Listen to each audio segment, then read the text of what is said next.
Bom, os sinais biomédicos, né, eles têm uma aplicação aí bastante importante, tanto no quesito científico quanto para a medicina, né? E a análise de sinais, você pode tanto visualizar quanto interpretar isso para você validar modelos científicos ou realizar diagnósticos médicos, né?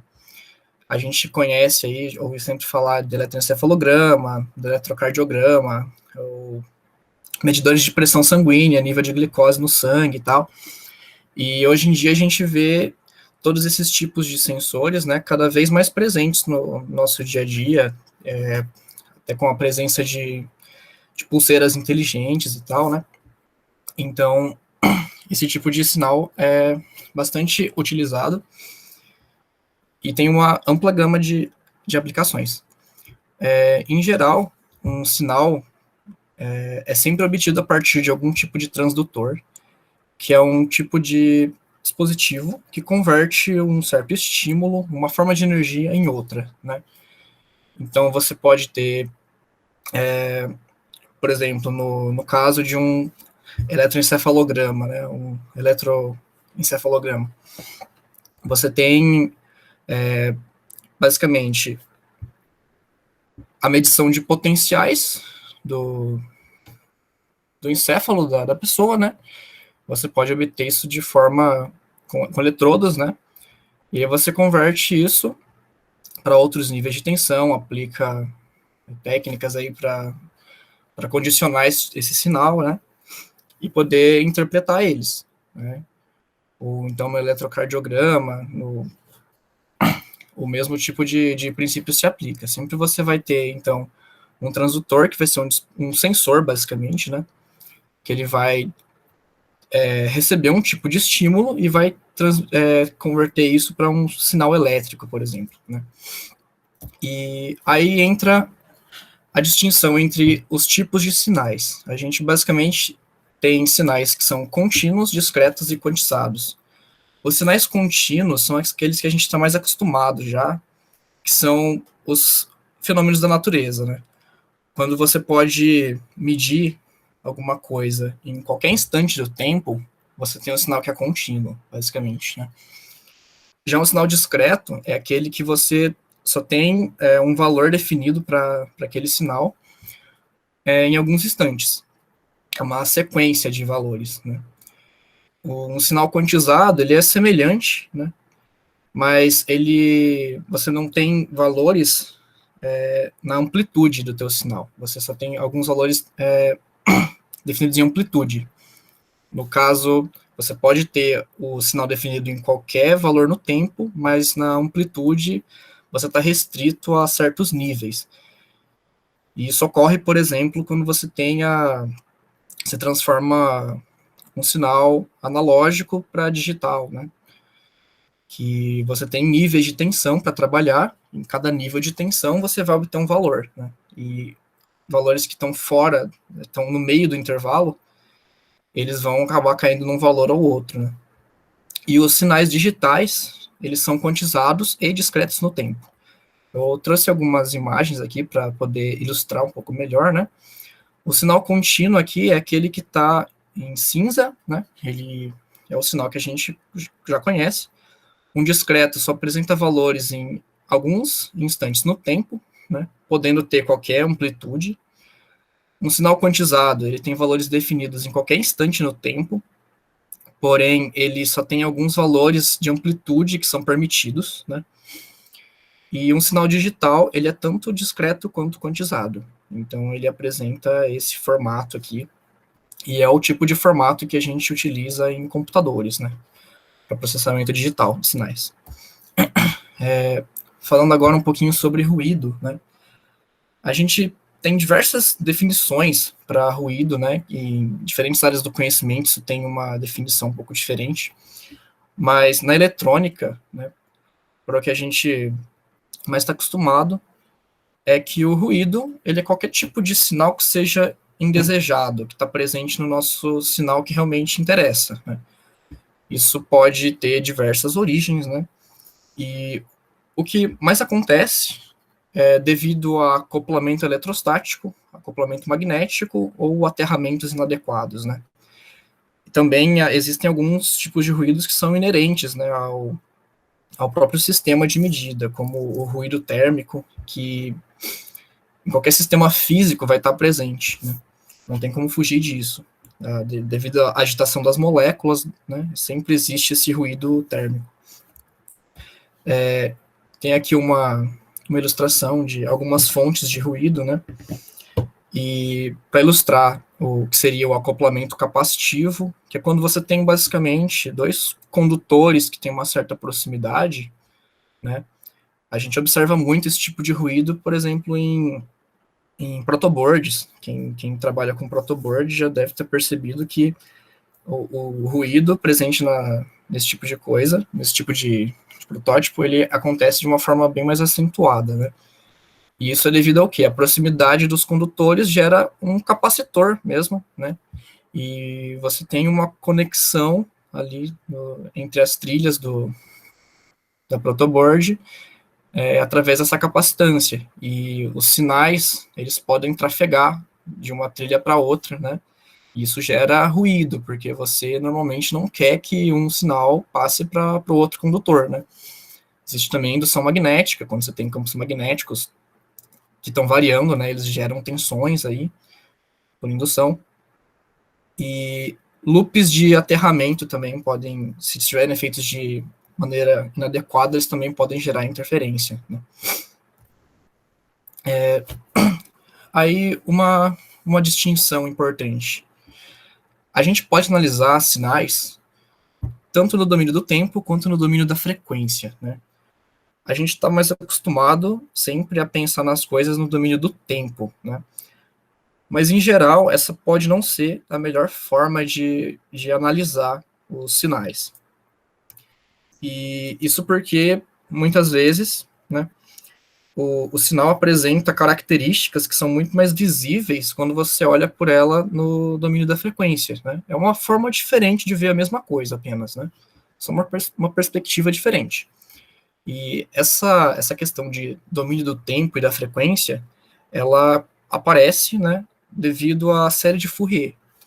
A série de Fourier é uma maneira matemática de você decompor um sinal em termos de senos e cossenos, né? Qualquer tipo de sinal que seja periódico, né, a função seno e cosseno é uma função periódica, né? Então, a ideia é que você possa expressar qualquer tipo de função que seja periódica a partir de outras funções periódicas, né? E aí você tem uma somatória infinita de várias componentes dessas funções seno e cosseno, e isso, de acordo com os coeficientes que acompanham essas funções e as frequências que você está trabalhando, né, gera uma função específica, né? E o método da série de Fourier te permite calcular esses coeficientes para qualquer função periódica, né? Então, se você tem uma função x de t, você pode decompor os termos de cosseno e de seno dessa função. O período t aqui é o período fundamental da tua função. E a partir da série de Fourier, você consegue reconstruir o teu sinal.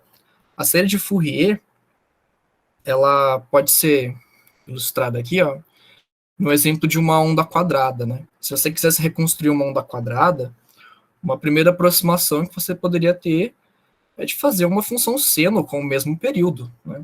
Faz sentido, ela vai ter a mesma periodicidade, o formato vai ser um pouco diferente, mas é uma primeira aproximação válida, né? Depois disso, você pode ir colocando componentes de frequência um pouco maior, né? E quanto mais componentes de frequência você vai adicionando, mais próximo você consegue chegar do formato da onda quadrada que você queria originalmente, né? Se você somasse todos os termos da série de Fourier, você obteria o sinal quadrado mesmo, né? Também é possível, né, aquela forma da série de Fourier tá expressando os coeficientes de seno e cosseno separados, né? Mas a partir da relação de Euler, né, dos números complexos, você consegue basicamente transpor esse formato para um formato um pouco mais compacto, né, e que posteriormente vai permitir que a gente faça algumas generalizações acerca da série de Fourier, né? No caso, esses termos de cosseno e seno, quando você usa a exponencial, né, a exponencial complexa, você obtém um cosseno mais um seno imaginário, né, basicamente. Então você pode juntar esses dois termos num único coeficiente, né, e agora, porque você juntou aqueles termos, não aparece mais aquele 2 aqui, né, porque eles já estão juntos aqui. E agora o formato da série de Fourier, ele assume esse formato, com a exponencial complexa, né. Ainda tem a mesma informação, só de uma forma diferente, né. E a série de Fourier, ela funciona para sinais que são periódicos, né. Aí, quando o sinal não é periódico, você pode... É um truque matemático que utilizaram, né? É que você considera que um sinal não periódico seja um sinal que, na verdade, é periódico, mas ele tem um período infinito. Ou seja, você nunca vai ver ele se repetir, mas você imagina que ele se repita, sabe? Lá no infinito, ele se repete. Nesse caso, se você for manipular, né, essa expressão aqui, considerando esse período infinito e tal, você iria chegar, se você substituísse esses coeficientes aqui, você teria uma somatória de integrais, você vai chegar numa outra integral, né, para os coeficientes da série de Fourier, e você vai ter que aquela somatória, ela se torna uma integral, né, você integra agora a sua função, né, não faz mais o somatório depois aqui, você vai ter os coeficientes e faz uma integral, basicamente. E a transformada de Fourier, assim como a série, né, você pode sempre ir e voltar dela. Você pode passar do domínio do tempo para a frequência e da frequência para o tempo, né? Então, essa é a transformação direta de Fourier, onde você tem uma função no domínio do tempo e consegue a representação dela no domínio da frequência. E aqui, se você quisesse voltar para o domínio do tempo, você aplica a transformação aqui com esse sinal trocado, basicamente, né? Essa é a transformada inversa de Fourier. E agora falar sobre um pouquinho de alguns sinais específicos aí.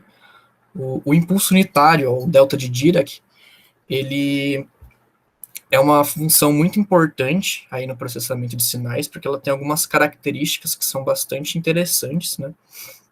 E a partir dela você consegue reconstruir qualquer outro sinal, basicamente.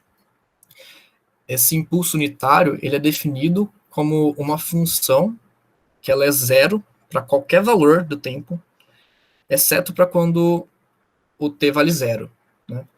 Onde ela vale infinito. E é um pouco estranho isso, né? É uma função um pouco estranha, e ela ainda tem a propriedade de que se você integra ela, né, você obtém o valor 1, basicamente. Se você integrar ela num intervalo que passe pelo zero, o valor da integral é 1. E essa função, ela normalmente é representada graficamente como uma seta, né, basicamente.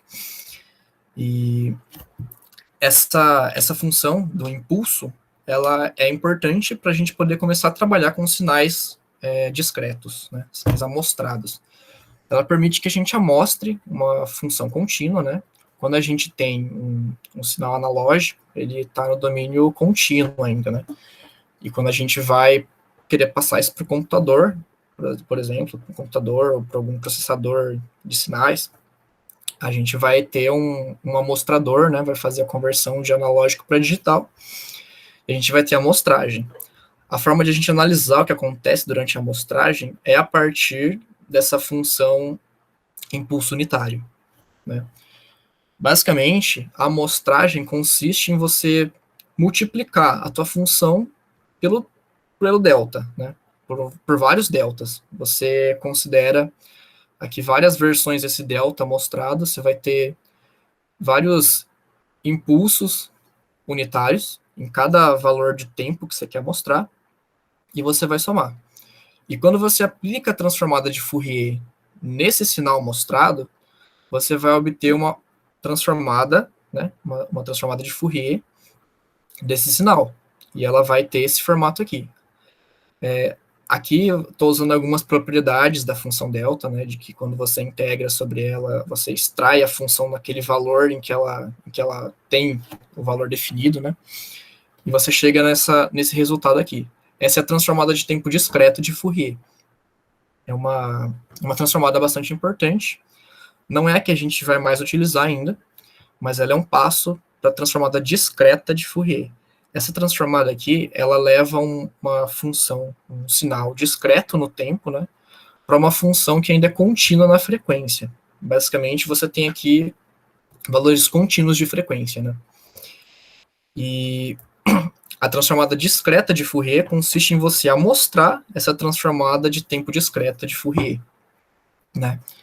Quando você faz essa amostragem, você obtém, então, uma transformada que é discreta tanto no domínio do tempo quanto no domínio da frequência, né? Se você substituir aqui, ou se você fizer a amostragem dessa transformada aqui, você vai obter esse resultado, né? E essa forma da transformada, a transformada discreta de Fourier, ela normalmente não é calculada desse jeito, né?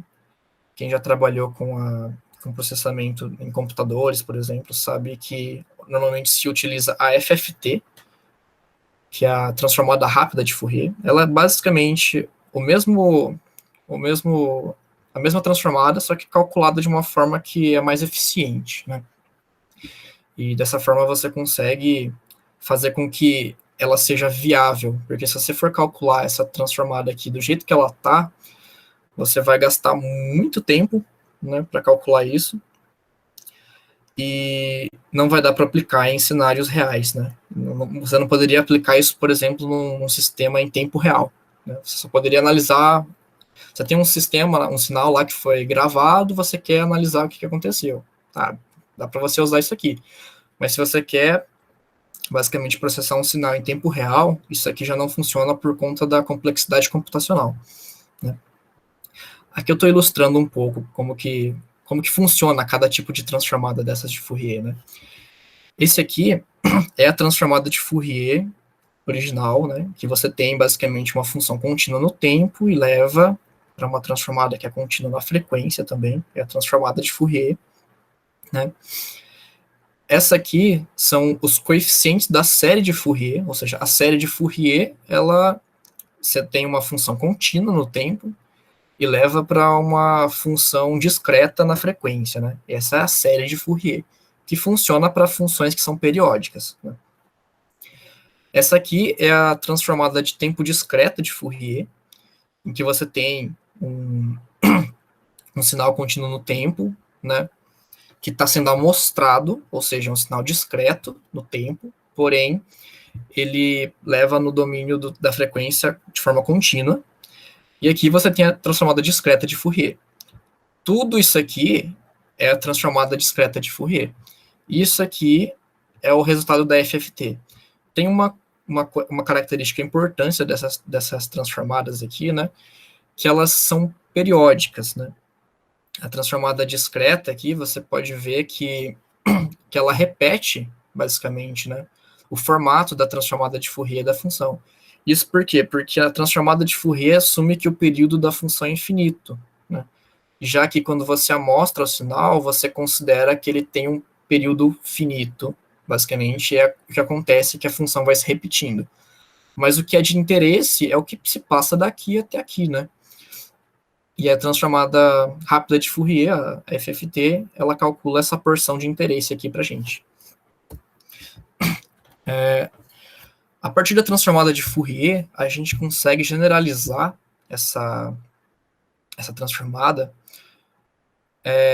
de uma forma que você tem uma frequência complexa. Isso é útil para você fazer análise de sistemas, né? A transformada de Laplace é muito utilizada tanto para resolver sistemas, resolver equações diferenciais, enfim, ela tem uma ampla aplicação aí, né? E ela serve para você calcular a transformada, basicamente, de algumas funções que não admitiriam uma transformada de Fourier, né? Tem algumas funções que no domínio, na convenção usual, não tem transformada de Fourier, mas tem transformada de Laplace, né? E o que consiste? Consiste em você imaginar que você tem uma frequência complexa, né?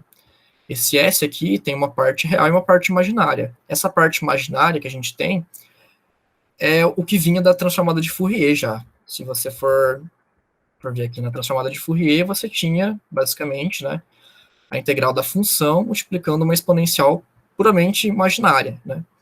Então, aqui você está tendo um termo a mais, um termo real aqui. Esse termo corresponde a um decaimento exponencial. E essa transformada de Laplace, ela se reduz à transformada de Fourier quando você substitui o S, né, por um número puramente imaginário, né, que com 2πf, se você estiver trabalhando em Hertz, né, ou I ômega, se você estiver trabalhando em radianos por segundo. E além da transformada de Laplace, a gente tem uma outra generalização, que é por causa da transformada discreta de Fourier. A transformada de Laplace e a transformada zero estão intimamente relacionadas. E, basicamente, na transformada discreta de Fourier, você tinha um somatório do teu sinal com exponenciais aqui, né, imaginárias. O que você faz na transformada Z é substituir aquela exponencial por um formato mais geral. Você considera um número complexo, Z, genérico, e você vai ter esse formato aqui. Ou seja, se você substituir o Z pela exponencial de um número complexo, imaginário, puro, né, você vai obter novamente a transformada de Fourier. Ou seja, a transformada de Laplace e a transformada Z, elas trazem mais informação do que a transformada de Fourier, né? E elas são muito úteis para análise de sistemas, né? Um sistema, basicamente, o que é? Ele é um mecanismo, né?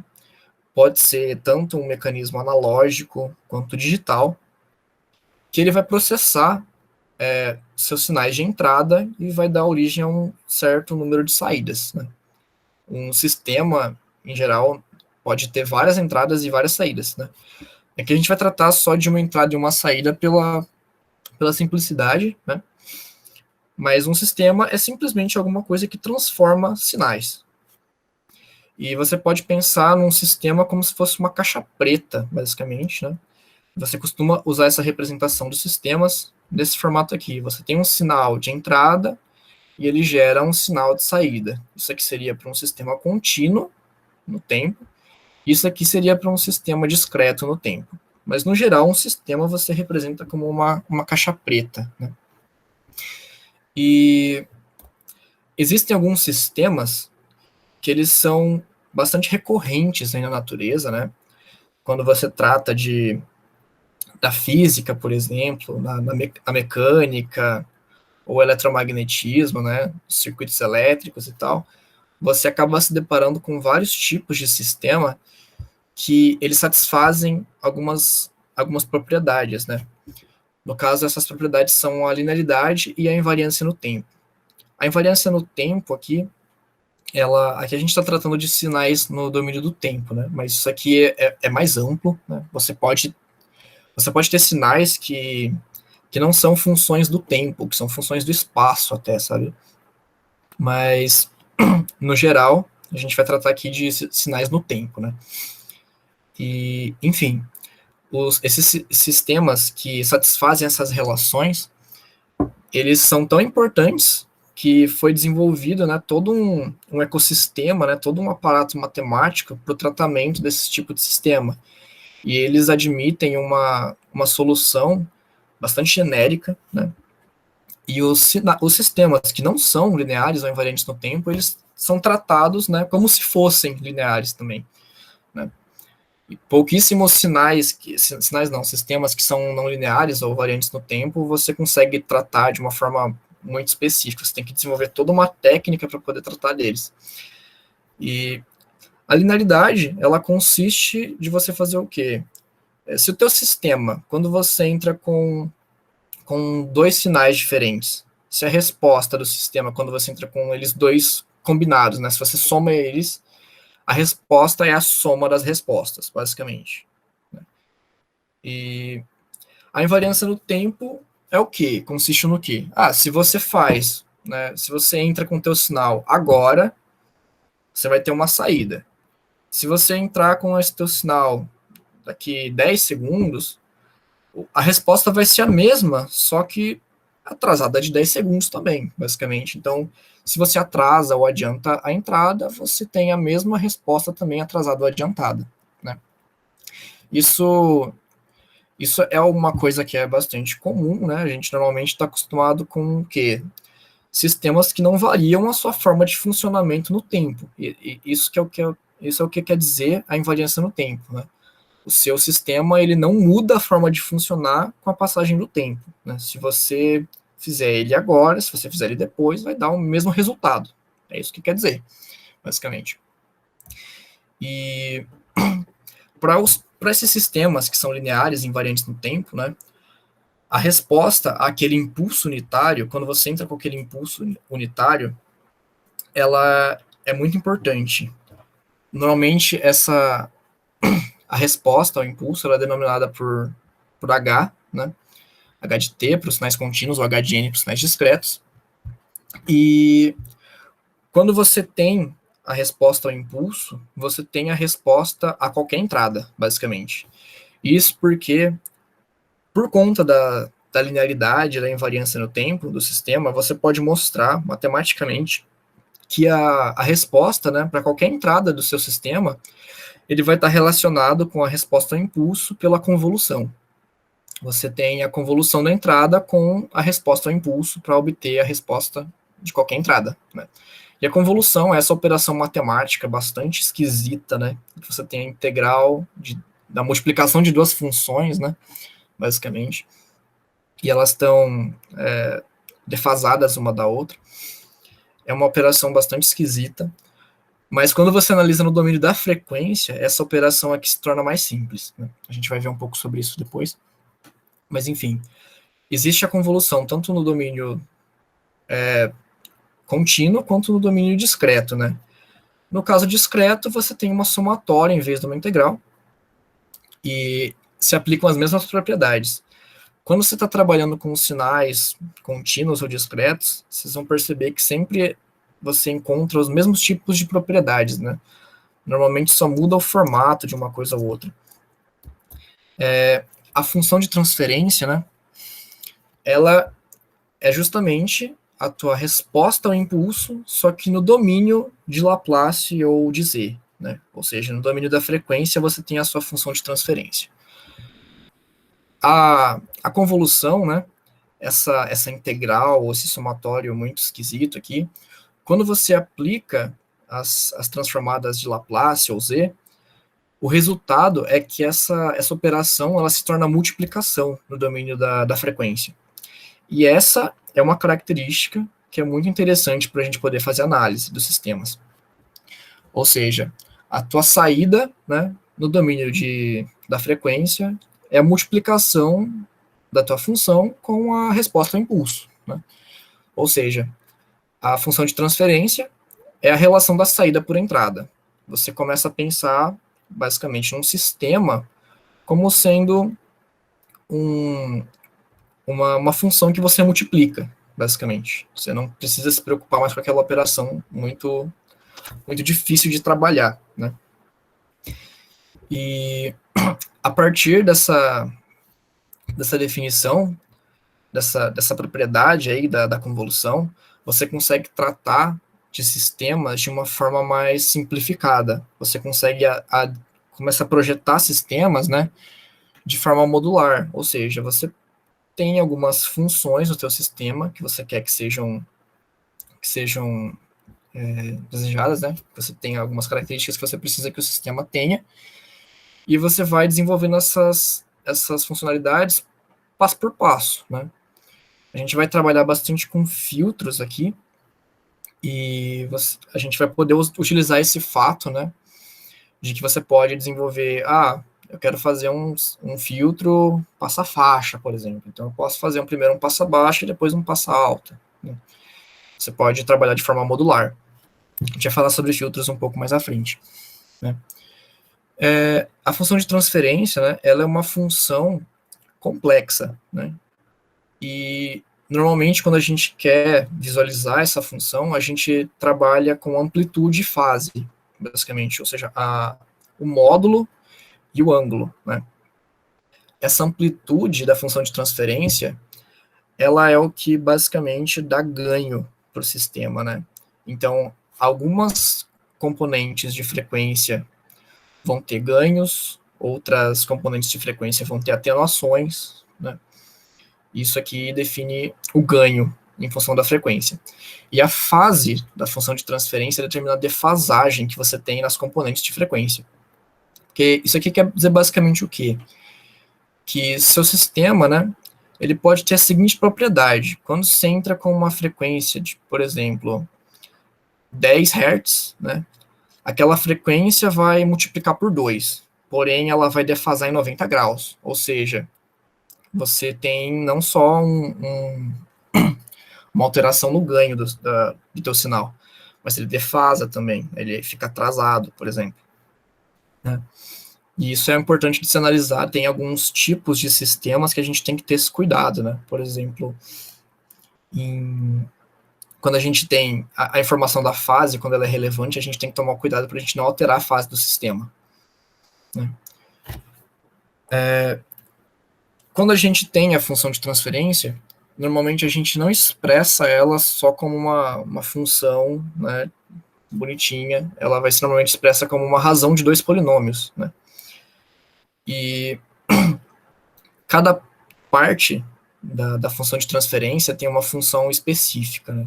O numerador da função de transferência, ele define quando que você vai anular a função de transferência. E o denominador define basicamente quando que você vai ter singularidades na função de transferência, ou seja, os zeros do numerador, eles definem os zeros, e os zeros do denominador definem os polos da função de transferência. Os zeros e os polos, eles definem a função de transferência completamente. Isso aqui é equivalente a basicamente você encontrar as raízes de um polinômio, né? Quando você tem um polinômio, você pode encontrar as raízes desse polinômio e expressar o polinômio como produtos, né, de diferenças com as raízes, basicamente. E isso aqui é o mesmo que acontece aqui, só que com números complexos, né? E normalmente você vai ter esse formato aqui para as funções de transferência, tá? Você vai ter um polinômio no numerador de ordem m e um polinômio no denominador de ordem n, né? E usualmente a gente, quando está trabalhando de sistemas, né, estáveis, a gente sempre vai ter esse m aqui menor ou igual ao n, porque se a gente tem um valor aqui maior, o sistema fica instável, tá? E basicamente o que a gente faz aqui é que a gente consegue expressar a função de transferência como produtos aqui de S menos os zeros e os produtos de S menos os polos do sistema. Então, se a gente encontrar quais são os zeros e quais são os polos do sistema, a gente consegue descrever ele totalmente, né? E junto disso, com um fator de ganho, né? Um ganho geral. Porque isso aqui está normalizado, basicamente. Isso aqui assume que o ganho é 1, né? Isso aqui é um possível ganho que vai surgir dessa expressão. Quando você está trabalhando com a transformada Z, né? Normalmente, você vai estar trabalhando com polinômios, né? De Z a menos 1. Normalmente você não trabalha com o polinômio em Z diretamente, né? Você trabalha com o expoente negativo aqui em Z, porque isso, quando você está implementando o sistema, né, existe uma propriedade da transformada Z, que quando você multiplica por Z a menos 1, você está atrasando a sua entrada, basicamente. Né? Então você define a função de transferência em função dos atrasos que você vai tendo no sistema. Isso aqui aparece lá na equação de diferenças do sistema, né? Em sistemas que são contínuos, a gente tem o sistema descrito por uma equação diferencial. E em sistemas discretos, a gente tem o sistema descrito por uma equação de diferenças, basicamente. Isso que essa informação aqui traz para a gente. Agora, falar um pouquinho sobre os filtros, né? O que são os filtros? Eles são sistemas, né? Eles são componentes que atuam sobre a entrada de forma que você elimina algumas características do teu sinal, basicamente. Né? Existem alguns tipos comuns aí de filtros, que são O filtro passa baixa, é aquele filtro que ele só deixa passar algumas componentes abaixo de uma certa frequência de corte, né? Existem os filtros passa alta, que só deixam passar frequências acima de uma frequência de corte. Existe um filtro passa faixa, que ele deixa só uma faixa de frequências passar. E existe o rejeita faixa, que ele basicamente atenua uma faixa de frequências, né?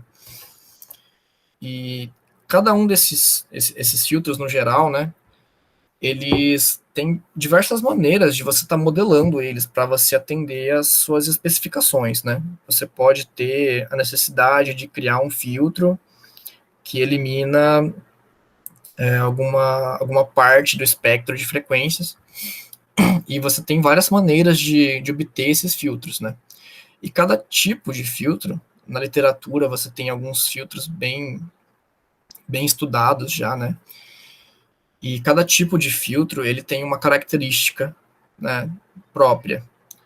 Existem, por exemplo, o filtro de Butterworth, ele é um filtro que ele apresenta uma resposta em amplitude que seja o mais plana possível na sua banda passante. A banda passante é aquela faixa de frequências que vai estar sendo passada pelo filtro, que ela vai poder passar. E o filtro de Bessel, por exemplo, ele é um outro tipo de filtro que ele tem uma resposta em fase, que é o mais plana possível na banda passante. E aí, esse tipo de distinção aqui tem importância em, por exemplo, aqueles tipos de sistemas em que a resposta em fase, né, seja importante, em que o sistema não possa variar a fase do sinal, né. Aí existe também o filtro de Chebyshev, né, que ele atenua, né, o sinal de uma forma mais intensa do que o filtro de Butterworth, mas ele apresenta ondulações, né, ele não é tão plano quanto o filtro de Butterworth. E ele pode ser tanto do tipo 1 quanto do tipo 2. Isso aqui basicamente varia onde que vai ter essas ondulações, se é na banda passante ou na banda rejeitada. Existe também o filtro de Cauer, que é um filtro elíptico, né? E ele apresenta, de todos esses filtros, ele é o que apresenta a transição, né, entre as bandas passante e rejeitada, a mais abrupta possível, né? E ele tem ondulações em ambas as faixas de frequência, né? Aqui eu trouxe uma imagem aqui para mostrar o comportamento desses filtros, né? Aqui, se você for ver o filtro de Butterworth, né, ele é bem plano, né? Mas ele tem um decaimento aqui, ó, que ele é menor do que o filtro, por exemplo, de Chebyshev, ou o filtro elíptico, né, o de Cauer. E ele ainda assim decai mais rápido do que o filtro de Bessel. Por quê? Porque o filtro de Bessel ele se preocupa mais com a resposta em fase, né?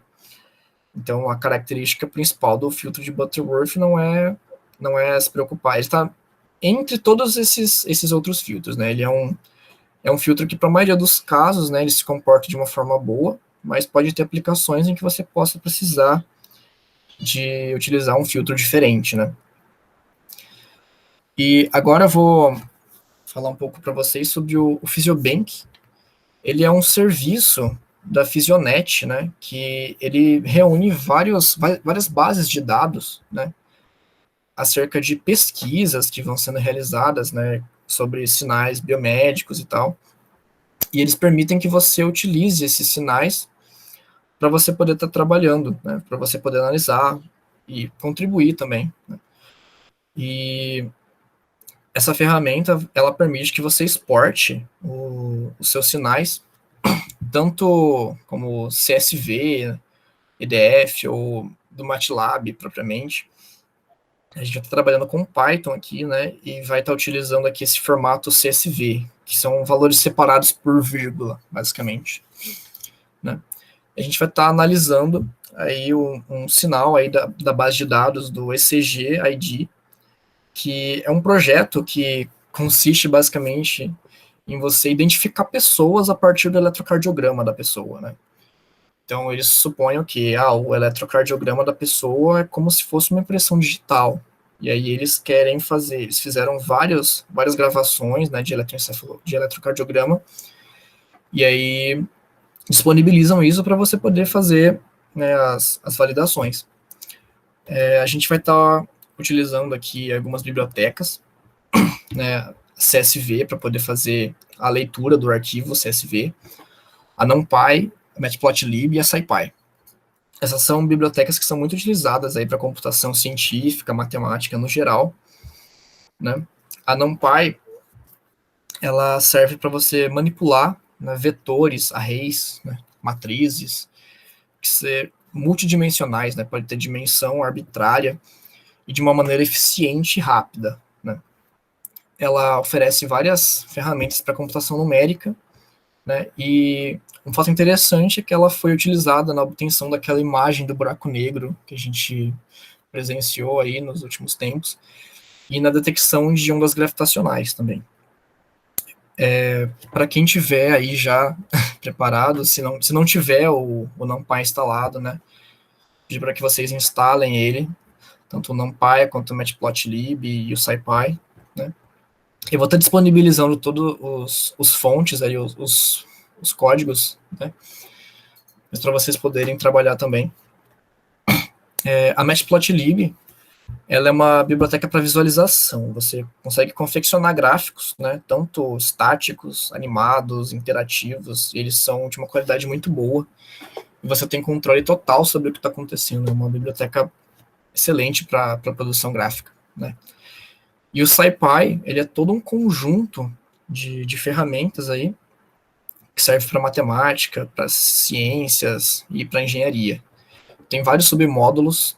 Tem um módulo próprio para processamento de sinais, que é o SciPy Signal, para transformada de Fourier, o Signal FFT, para álgebra linear e vários outros, né?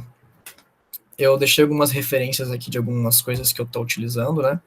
Mas agora eu vou mostrar para vocês aqui o Physiobank.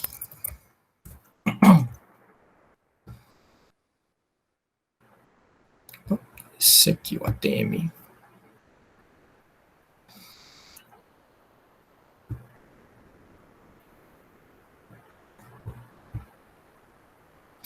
Beleza. Vocês podem... Esse projeto, né? Ele está nos arquivos aqui do Physionet, então pode ser um pouquinho mais difícil de achar, mas é só procurar lá pelo Physiobank ATM que vocês encontram, né? Aqui a gente pode escolher a nossa base de dados, né? No caso, a gente vai estar utilizando esse GID, que é a base de dados que eu comentei. Ela tem vários registros, né, de várias pessoas. Foi um conjunto de pessoas, aí, de 90 pessoas que eles utilizaram. Fizeram, para alguns voluntários, eles fizeram mais gravações do que outros, né? Mas aqui a gente vai puxar, então, os registros da primeira pessoa, né? A gente pode, eles fazem, né, tanto eles disponibilizam os sinais originais e os sinais filtrados também, né? A gente vai trabalhar com os sinais já, os sinais brutos, né? E aqui a gente pode escolher a duração do sinal, o tipo de formato, de tempo, né? E a toolbox que a gente usa aqui é a de CSV, que eu falei para vocês, né? E eu vou pegar 10 segundos de gravação somente, em segundos. Fica melhor de trabalhar, né? Aí, a gente... Opa.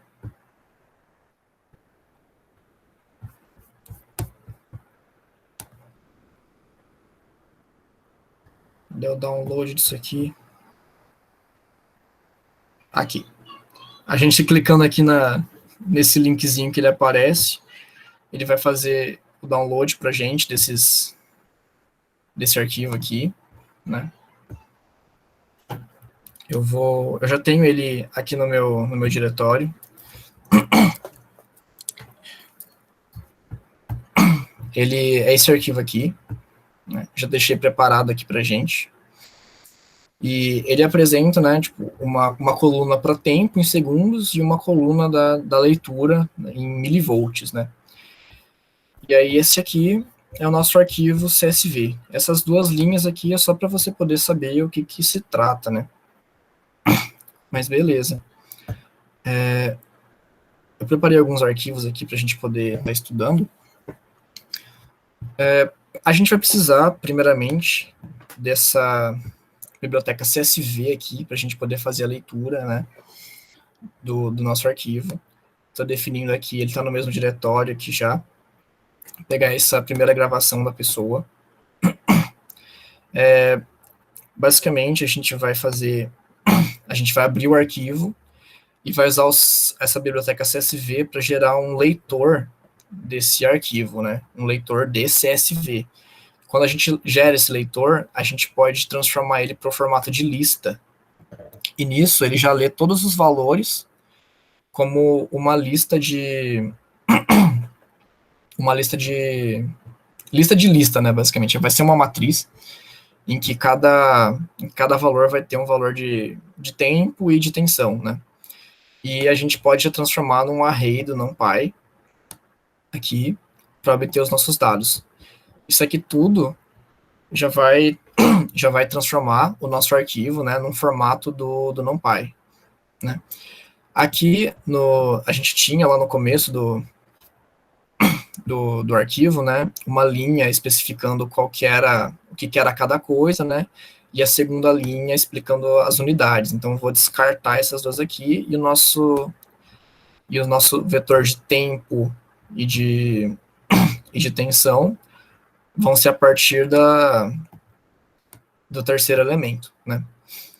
Aqui, se alguém tiver alguma dúvida nesses pontos aqui do NumPy, pode falar, beleza?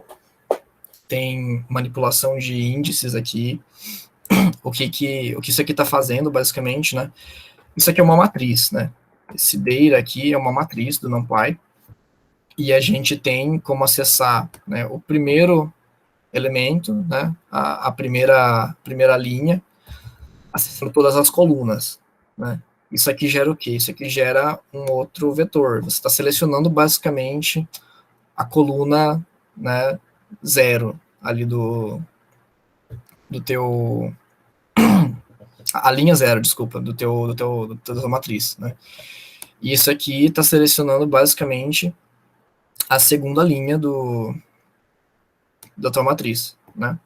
Como eu falei, ele apresentaria lá se a gente abrir o arquivo aqui, né? A gente tem aqui essa linha nos labels e essa linha aqui nas unidades, né? Ou seja, essa aqui é a primeira linha, essa aqui é a primeira coluna, essa aqui é a segunda coluna. Os nossos dados vão estar a partir aqui da terceira linha em diante, né? E aí o que a gente faz aqui? O tempo está na primeira coluna, né? Sempre tratando de índices em matrizes, a gente trabalha começando em 0, né? Então, a gente pega aqui a primeira coluna, né, a partir do terceiro elemento, né? O 2 pontos aqui, ele serve para você dizer todos os elementos, basicamente, né? É um formato parecido com o do MATLAB, quem já trabalhou com o MATLAB. Mas aqui a gente está dizendo o quê? Que a gente quer pegar a partir do terceiro elemento em diante, né? Ele vai até o final do arquivo. Se a gente quisesse pegar menos valores, a gente poderia dizer, tipo, do terceiro até o sexto elemento aqui, né? Mas aqui a gente quer pegar todos os valores, né?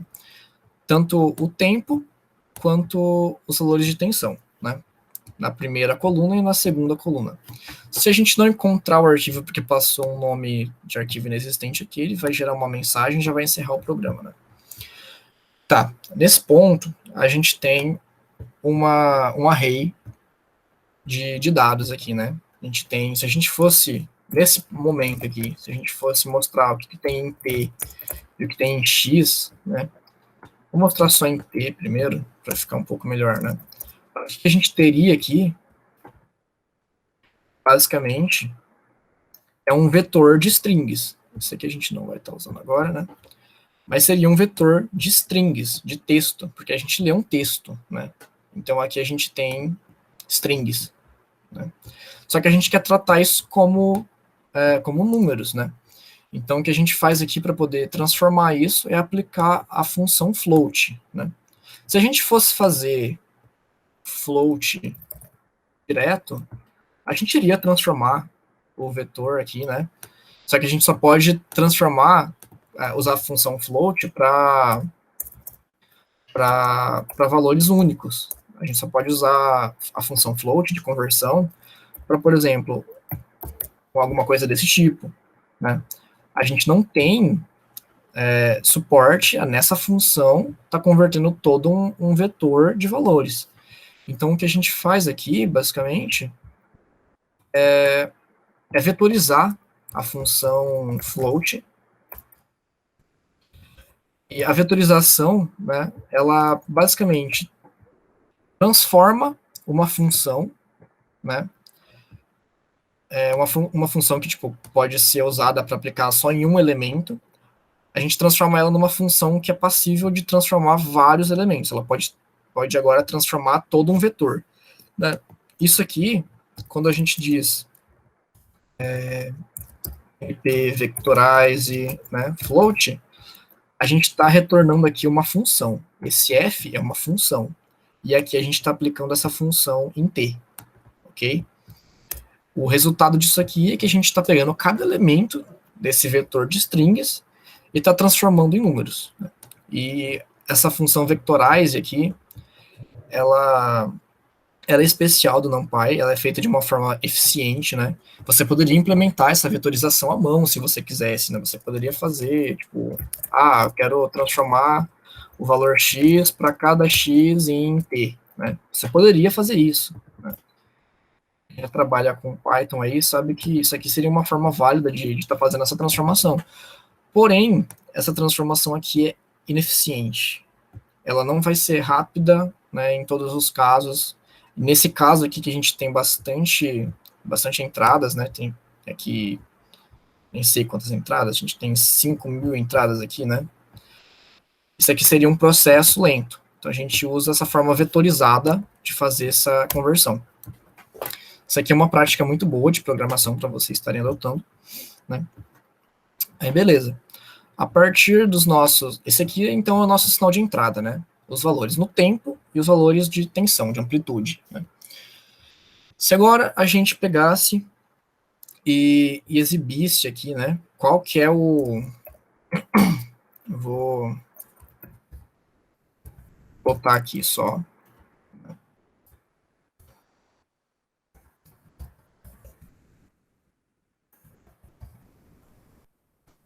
Se a gente fosse mostrar aqui o resultado só nesse ponto, né, a gente vai obter o sinal aqui. Esse é o sinal que a gente tem disponível. Né? É um sinal que a gente, como pode ver, ele apresenta bastante ruído, né? A gente não consegue saber exatamente o que está acontecendo aqui, né? A gente tem um sinal de 10 segundos e não sabe o que está acontecendo direito aqui, né? A gente pode tentar dar um zoom para ver o que está acontecendo, mas tem muito ruído, né? A gente não consegue interpretar o que está acontecendo, né? E a gente vai ver um pouco depois onde estão as fontes de ruído aí do sistema, beleza? Tá. Então vamos passar para um pouco de processamento de sinais. Aqui a gente vai pegar o tamanho da nossa entrada, né? Se vocês forem observar lá nas definições lá das transformadas, né? A gente sempre acaba precisando do tamanho da entrada. A gente precisa calcular qual que é o nosso período de amostragem, que é basicamente a diferença de um tempo entre uma amostra e outra, né? Do nosso sinal. Então, como ele é igualmente espaçado, eu só peguei aqui a diferença do segundo com o primeiro, né? E a gente tem aqui o nosso período de amostragem, né? E a frequência aqui de amostragem é o inverso do período de amostragem. Isso não tem muito segredo. Isso aqui está em Hertz, no caso, né? E beleza. Aqui agora eu já estou fazendo o uso da matplotlib, usando essa função subplots aqui, né? Estou importando o pyplot aqui do matplotlib, que ele torna mais fácil de fazer os gráficos, né? A gente cria aqui um gráfico que vai ser composto por 3 linhas e 2 colunas, né? Em que eles vão compartilhar os eixos x e y, tá? E aqui a gente vai gerar um outro gráfico que depois a gente vai estar usando para exibir quais que são os filtros que a gente vai estar desenvolvendo, beleza? No primeiro momento, eu vou aqui mostrar só qual que é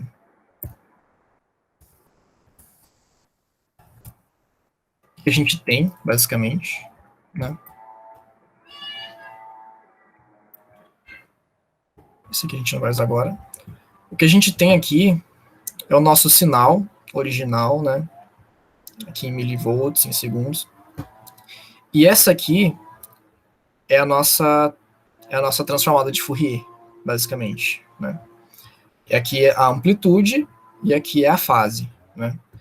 O Matplotlib, ele já oferece, ele já fornece, né, formas de você, como essas são operações que são muito utilizadas, né, eles já oferecem, né, funções para você fazer o gráfico do espectro, basicamente do sinal. O espectro é a transformada de Fourier, né, é o domínio da frequência, basicamente. Aqui é o espectro de magnitude e aqui o espectro de fase, né. Em cada eixo aqui que a gente tem, como a gente gerou aqui, né, de 3 por 2, né, então a gente vai colocar aqui na primeira linha, na primeira coluna, a gente vai mostrar o sinal, tá colocando aqui alguns labels, né, para indicar o que está acontecendo, o que é cada coisa. Aqui na segunda linha, na primeira coluna, a gente vai plotar qual que é o espectro, né, em magnitude, a magnitude da transformada de Fourier, discreta, né, da FFT. A gente passa o sinal que a gente quer transformar, a frequência de amostragem, isso aqui serve, basicamente, para a gente obter quais são os valores de frequência, né? A única coisa que isso aqui implica é qual que é a escala do eixo de frequência, basicamente. E aqui é para você definir quais são os lados da transformada de Fourier que você quer que seja exibido, né? Isso aqui tem formas diferentes de fazer, você pode mostrar um lado só ou os dois lados. Eu particularmente costumo utilizar os dois lados da transformada, porque ela é mais genérica, né? Serve tanto para sinais reais quanto sinais complexos. E aqui você tem a fase, né? O espectro de fase do sinal também. É o mesmo formato, você passa o sinal de entrada, a frequência de amostragem, e ele vai gerar tudo isso aqui para a gente, né? O que a gente pode tirar de informação aqui sobre esse sinal, né? Se a gente for observar, a gente tem um conteúdo aqui de frequência, né, bem peculiar. Tem algumas frequências aqui que se sobressaem muito, né? E essa frequência aqui em específico, vocês podem ver aqui no cantinho da tela que ele vai mostrando qual que é o valor de x e y, tá? Esse valor aqui em específico corresponde a 50 Hz, né? E os 50 Hz, ele, curiosamente, é a frequência da rede elétrica lá nos Estados Unidos, onde a pesquisa foi feita, né? O que isso significa? Que a gente tem interferência da própria rede elétrica no nosso sinal, né? Isso aqui, toda essa componente de frequência aqui é ruído, né? Isso aqui está gerando distorções aqui no nosso sinal que a gente não consegue saber o que acontece. E ao mesmo tempo, a gente também tem esse pico enorme aqui, né? Em 0 Hz, né? E o que isso aqui dá pra gente? Isso aqui é basicamente a frequência zero corresponde a alguma coisa que é constante, né? Então isso aqui é o quê? É o valor médio do nosso sinal, né? E a gente está trabalhando aqui com um eletrocardiograma, né? O que importa para a gente não são valores constantes, a gente quer saber como as coisas variam, né? Então, normalmente, é que essas componentes de baixa frequência, elas não têm muita informação para a gente, né? Elas podem estar sendo geradas de algum acoplamento capacitivo, por exemplo, né? De alguma outra fonte de ruído. Se o teu sinal, se o teu conversor também não tem uma razão de rejeição tão grande, né? Tem várias características aí da própria eletrônica do circuito de aquisição de dados que pode estar gerando esse deslocamento aqui. Se vocês perceberem, o sinal ele parece que oscila aqui o valor médio um pouquinho, né? Tipo, ele vai tendo uma leve oscilação aqui, ele vem, sobe, desce, né? Então, é um tipo de frequência que também é indesejada. Então, o que a gente vai tentar fazer aqui, basicamente, para tratar desse sinal? Como que a gente pode tratar desse sinal aqui para a gente obter uma informação que seja mais útil para a gente, né? Que alguém que for um médico, por exemplo, que fosse analisar esse sinal de eletrocardiograma, ele poderia entender o que está acontecendo, né? A gente vai usar então, né? Ele não encerrou aqui. Beleza, não tinha encerrado ali. Então, a gente vai desenvolver então agora alguns filtros para a gente poder trabalhar com esse sinal, né? O filtro NOT, ele é um tipo de filtro rejeita faixa, né? Que ele tem uma característica bem peculiar, basicamente. Ele quer rejeitar somente uma frequência em específico, né? A frequência que a gente está falando aqui é os 50 Hz, porque é aquela frequência indesejada que a gente tem e que ela não traz informação para a gente agora, né? Claro que a gente, quando vai fazer uma análise de um sinal, a gente tem sempre que se preocupar também com a faixa de frequência de interesse do nosso sinal, né? Em eletrocardiogramas, né, normalmente, se você for pesquisar na literatura, você vai encontrar que a faixa de interesse ela está entre meio hertz, né, até uns 100 hertz, mais ou menos, né. Isso depende da aplicação que você está trabalhando também, tá? Mas a nossa faixa aqui de interesse, né, do sinal, o que é importante para a gente, ela está nessa faixa de frequência. E aqui, quando a gente vai filtrar esse sinal de 50 Hz, isso aqui é inevitável que a gente perca, né, alguma informação do sinal original mesmo, né, o sinal, tipo, a parte de interesse do sinal. Porque existe componentes dos 50 Hz que são devido a ruído, e existe também, né, uma parte ali do sinal que também tem 50 Hz, né. Então, quando a gente vai fazer a filtragem, a gente aqui não sabe exatamente o quão fiel a gente está sendo à representação do sinal original, né? Mas a gente usa, né, do fato de que a rede elétrica, a gente sabe que a rede elétrica está interferindo ali, né? Então a gente vai eliminar aquela componente de frequência. E vocês vão ver que o sinal vai ficar muito mais apresentável, né? Eu vou mostrar aqui agora. Isso aqui já está mostrando um pouco de como fazer, mas eu fiz aqui um outro programinha, né? Que isso aqui é basicamente uma aplicação que eu estou trabalhando recentemente para você poder fazer projetos de forma interativa de filtros, né? E o que a gente vai estar mostrando aqui?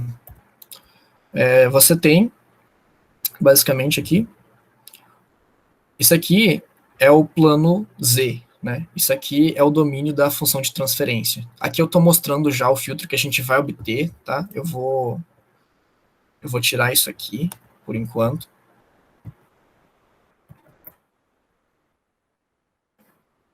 A gente vai trabalhar com isso depois. Opa.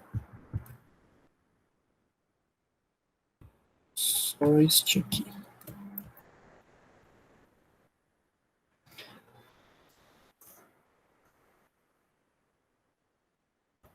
Isso aqui é o nosso plano Z, né? Para a gente poder trabalhar com os zeros e os polos da nossa função de transferência. Aqui embaixo, a gente vai estar mostrando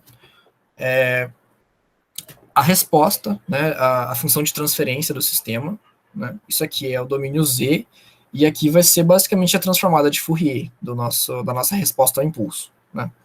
Para a gente poder ver o que acontece quando a gente insere zeros e polos na função de transferência. Eu deixei mostrando aqui, né, qual que é o valor que a gente está trabalhando aqui, beleza? Isso aqui na forma polar, então aqui a gente tem 0,67 de raio e 2,18 graus, né? E a gente pode trabalhar aqui e inserir zeros e polos, beleza? Aqui, se a gente inserisse um zero nessa região aqui, né? Quando a gente trabalha, é uma informação relevante, quando a gente trabalha com sistemas reais, realizáveis, né? A gente sempre trabalha com pares de zeros ou de polos, tá?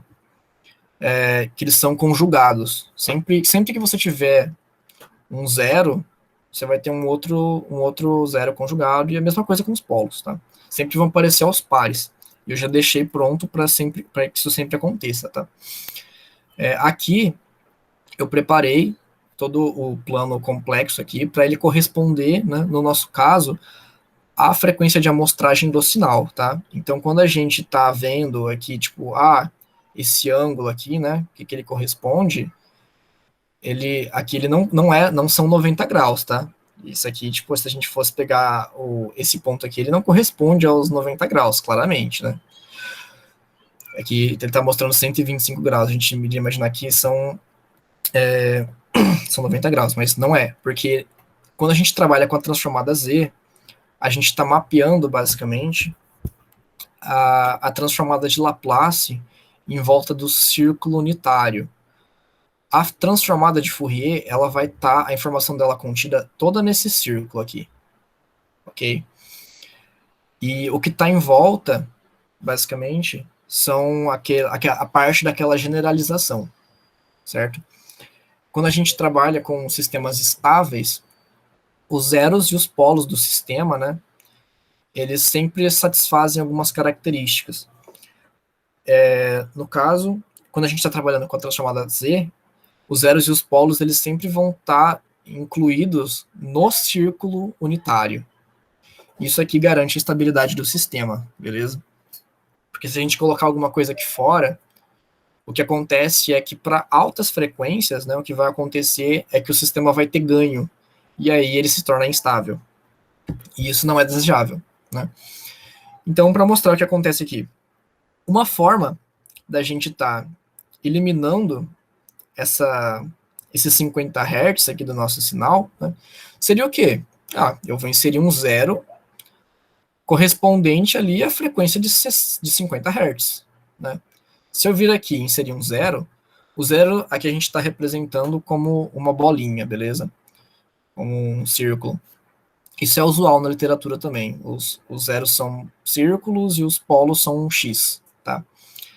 Bom, aqui você pode ver que a resposta, né, da função de transferência, ele realmente, olha, ele zerou aqui os 50 Hz. Porém, ele está atenuando várias outras frequências também que são de interesse, tá vendo? O ideal seria que o quê? Que ele fosse todo 1, né? Que ele fosse todo 1.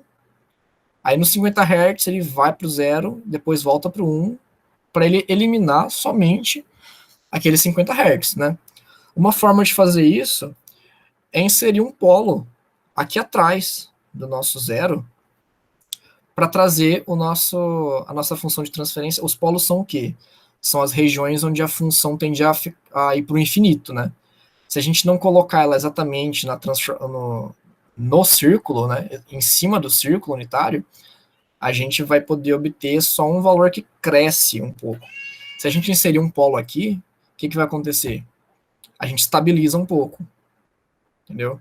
Então, é uma forma da gente criar esse filtro NOT aí para eliminar esses 50 Hz, seria a inserção de um zero no valor correspondente aos 50 Hz, e um polo um pouquinho atrás, para ele puxar a resposta de volta, tendendo lá para o 1. Né? Aí a gente pode ver aqui, ó, que ele conseguiu filtrar, né, os 50 Hz de uma forma bem interessante para a gente. A gente já consegue perceber uma melhora na qualidade do nosso sinal. Né?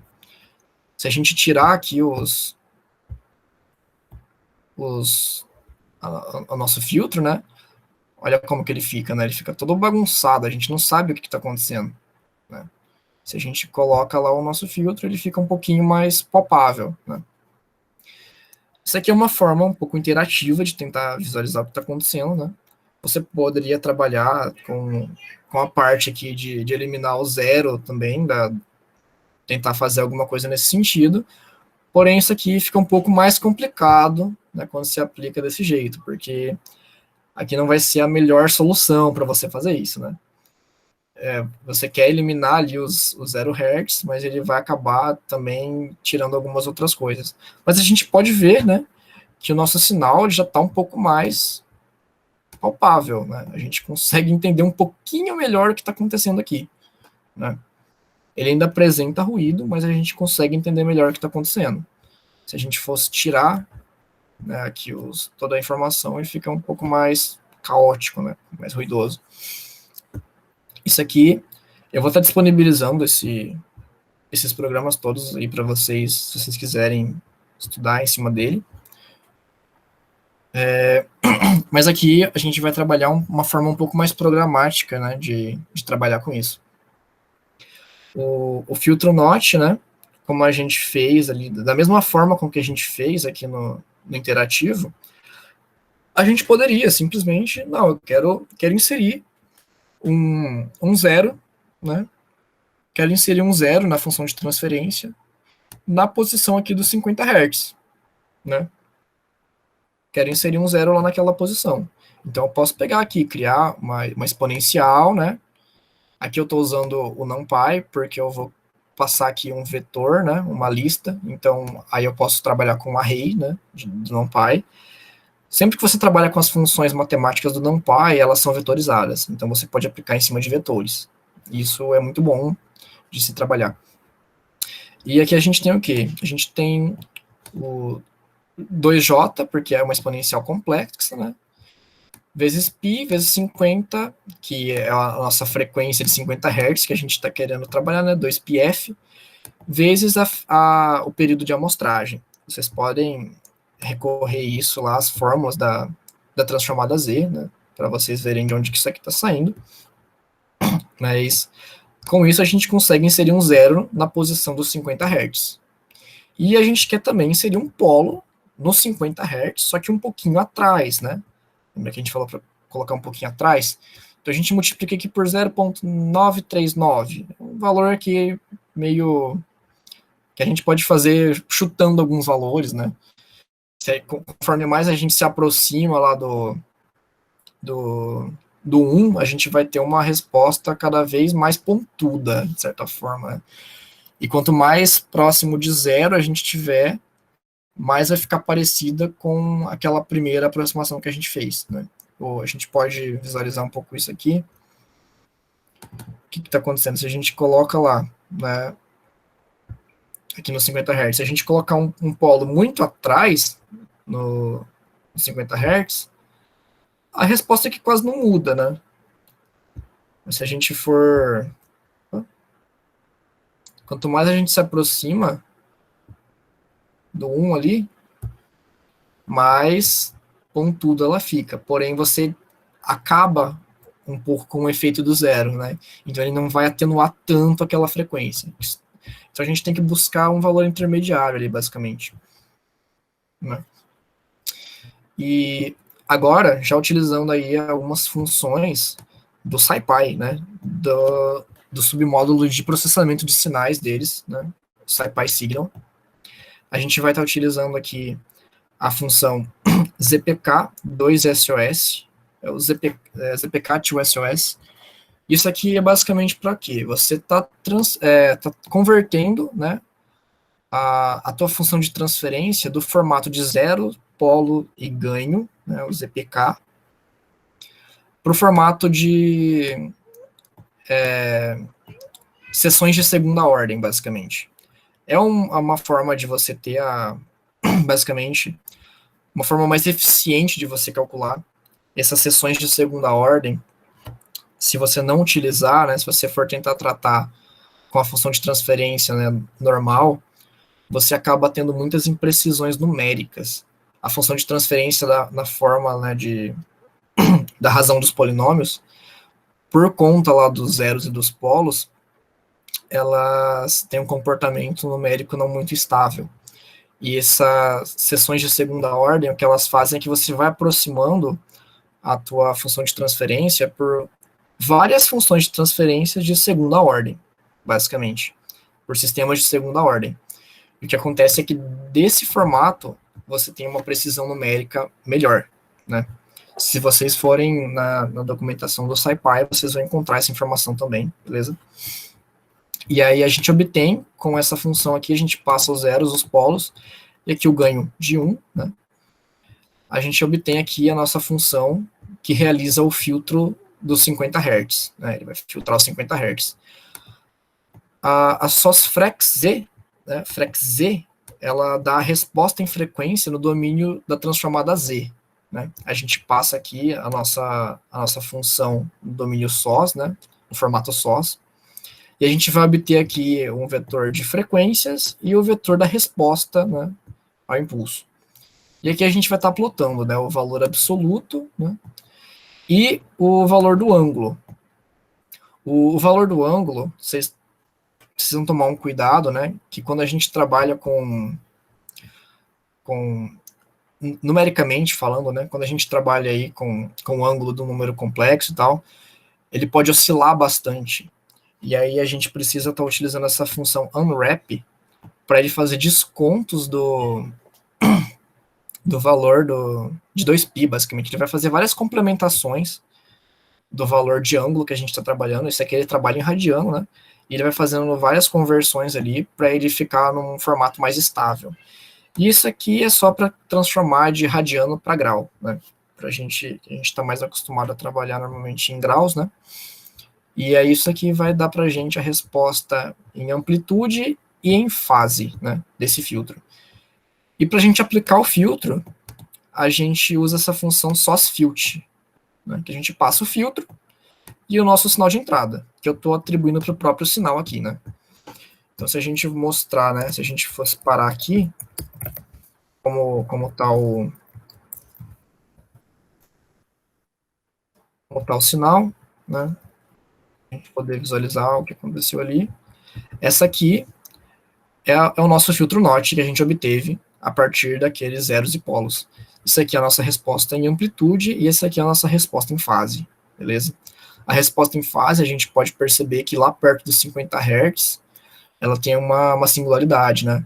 Ela vai lá para menos 90 e depois volta para 90, né? E depois normaliza. Então, nos 50 Hz, ela vai ter um comportamento um pouco instável em fase, né? Mas ela vai estar sendo atenuada, então a gente não tem muito problema com isso.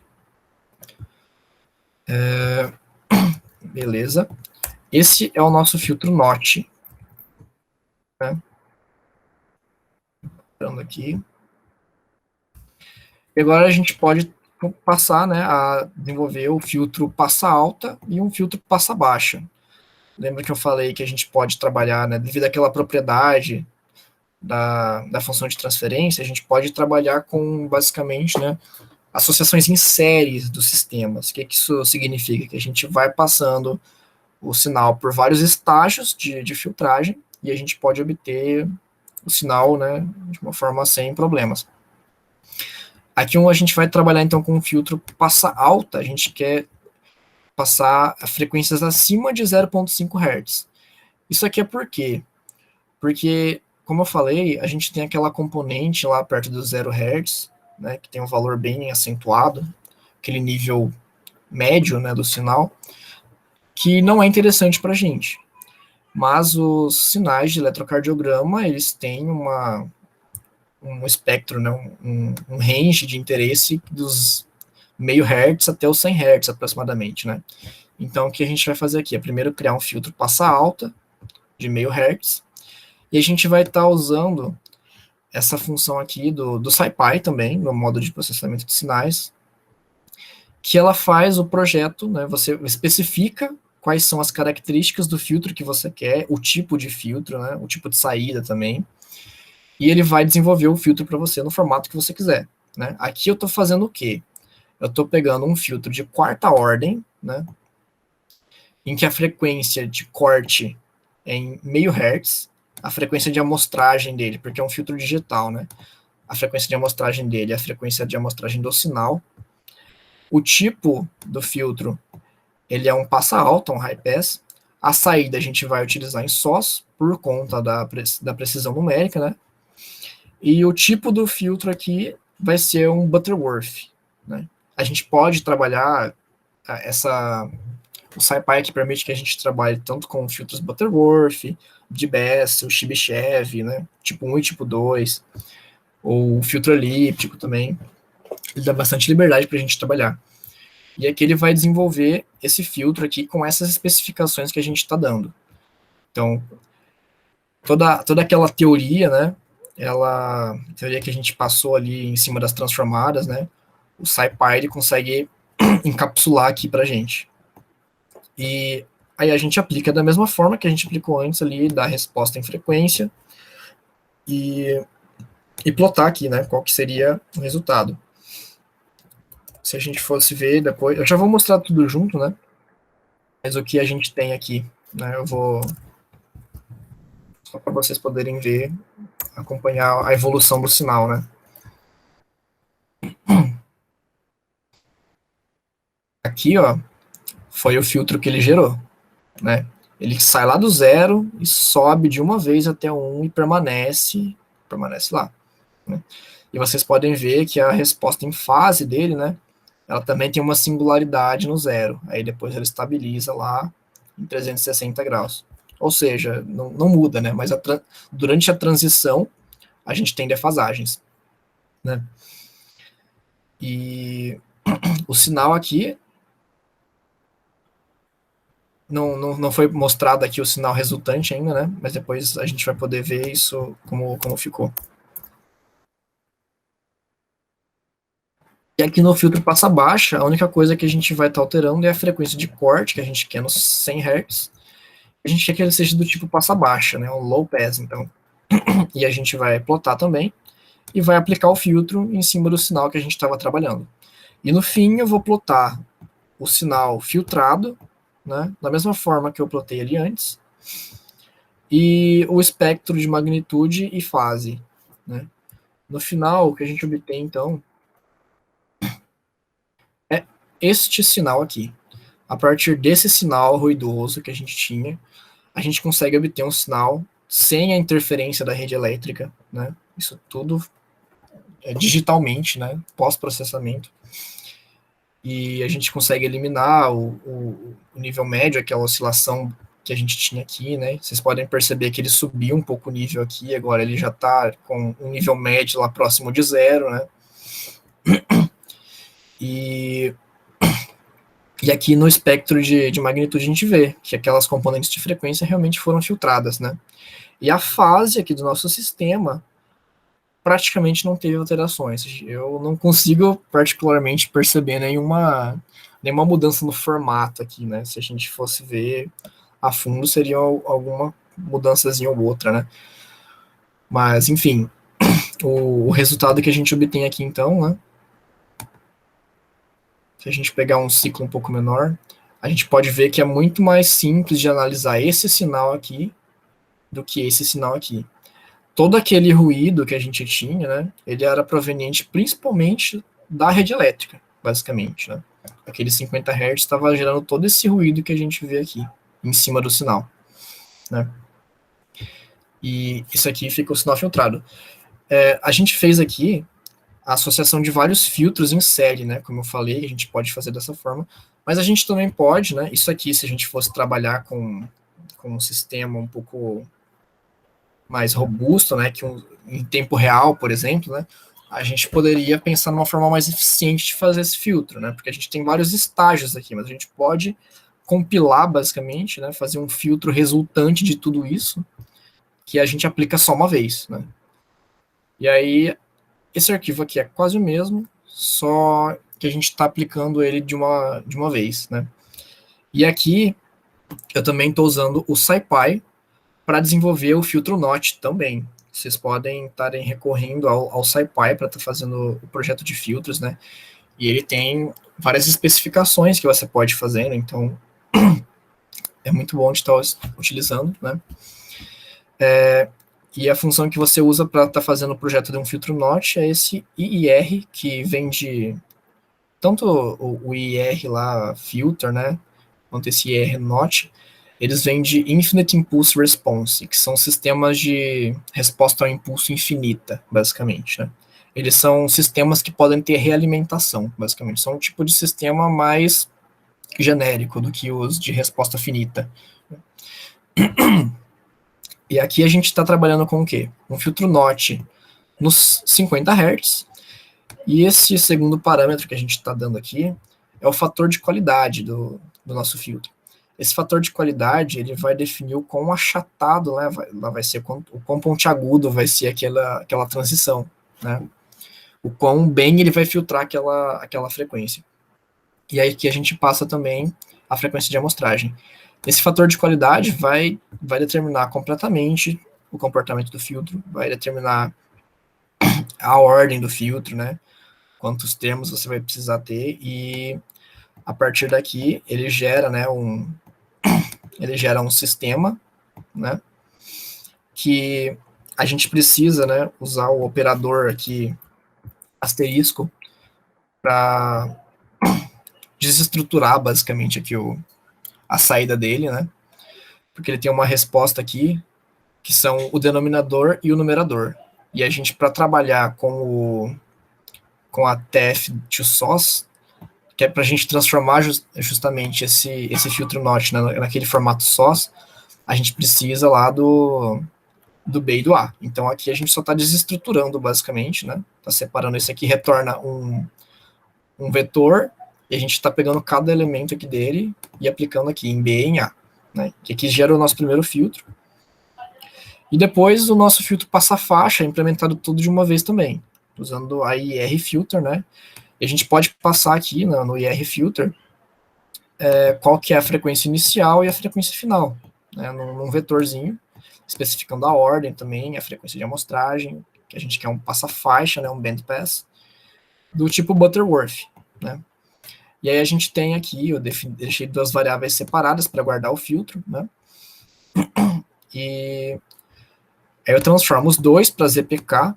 Como que a gente pode concatenar os filtros, né? A gente basicamente, quando vai, né, ter o sistema resultante, a gente está basicamente, né, unindo, fazendo a reunião dos zeros e dos polos dos dois sistemas, né? E o ganho vai estar sendo multiplicado, né? Porque entre um estágio e o outro, o ganho vai sempre sendo multiplicado, né? E aí aqui a gente pode usar a função de concatenação do NumPy, que ele assume dois vetores e vai retornar um vetor resultante com os elementos desses dois vetores, né? E aqui a gente pega o quê?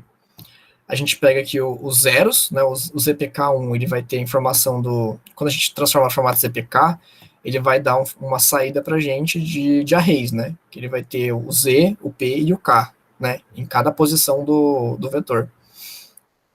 E aqui a gente vai ter o quê? Vai ter um vetor dos zeros do sistema 1 e um vetor dos zeros do sistema 2. A gente vai concatenar para dar os zeros do sistema resultante. A mesma coisa com os polos, né? Os polos aqui são o segundo elemento, né? Os polos a gente pega aqui e concatena também, e os ganhos a gente multiplica. E a partir da representação em ZPK, a gente pode depois transformar para sós de novo, né? Então a gente passa lá o que a gente tinha, e aí sim a gente filtra o sinal, né? Para qualquer sinal agora, a gente poderia aplicar só esse último sinal aqui, e não ter que ficar fazendo em vários estágios, né? Isso aqui tem uma vantagem computacional em performance, porque a gente só calcula o filtro uma vez, né? E aí a gente pode usar esse filtro para aplicar em qualquer sinal, né? Em tempo real depois. E aí aqui a gente mostrando o resultado. E vocês vão perceber que o resultado vai ser exatamente o mesmo, né? A mesma performance, porque os dois projetos do filtro foram essencialmente os mesmos, né? E aqui a gente consegue ver novamente, né, o tanto que o ruído de 50 Hz está presente aqui, e como aqui a gente consegue entender melhor o que está acontecendo, né? Dependendo do filtro que a gente estiver utilizando, só quero ressaltar um ponto aqui para vocês, a gente pode alterar a fase do sistema de uma forma um pouco negativa, né? Eu vou mostrar para vocês, tipo, em que situação que isso poderia acontecer. Se eu aumentasse, por exemplo, demais a ordem do filtro, né? Se eu colocasse, sei lá, 16 aqui na ordem do filtro, né? O que iria acontecer? O filtro em si, em amplitude, ele iria ficar mais bem definido, mas em fase ele fica mais distorcido. E isso aqui, para o nosso sinal, é uma característica que não é desejada, porque a gente altera o formato aqui, né? A sucessão das coisas. Por exemplo, a gente vê aqui, ó, que essa elevação que acontece aqui, ela aparece invertida depois de filtrada. Né? Isso por quê? Porque teve uma defasagem ali de 180 graus, basicamente. E o nosso sinal mudou, né? Realmente o sinal numérico dele passou para só ser negativo aqui nessa fase. Né? Então, é um tipo de cuidado que a gente tem que ter também. Né? A gente precisa sempre estar observando, né, dependendo da nossa aplicação, qual que é a importância da fase. Né? Um filtro de ordem 4 aqui, ele cumpre o que ele precisa e ele não altera, né, o formato aqui de uma forma muito impactante aqui para a gente. Né? Então, ele pode ser usado. A gente poderia também aplicar, em vez de um filtro Butterworth, aplicar um filtro de Bessel, né? Que é aquele filtro que tem uma resposta em fase um pouco mais estável, né? E a gente poderia ver qual que é o resultado disso. Né? E aí tá lá. Ele vai filtrar em amplitude de uma forma um pouco diferente, né? Mas ele vai obter uma resposta em fase muito mais estável. Né? E... Bom, no mais, era mais ou menos isso que eu queria passar para vocês. Eu vou abrir para perguntas agora, porque pode ter ficado um pouco sobrecarregado aí. Qualquer coisa vocês podem ir perguntando.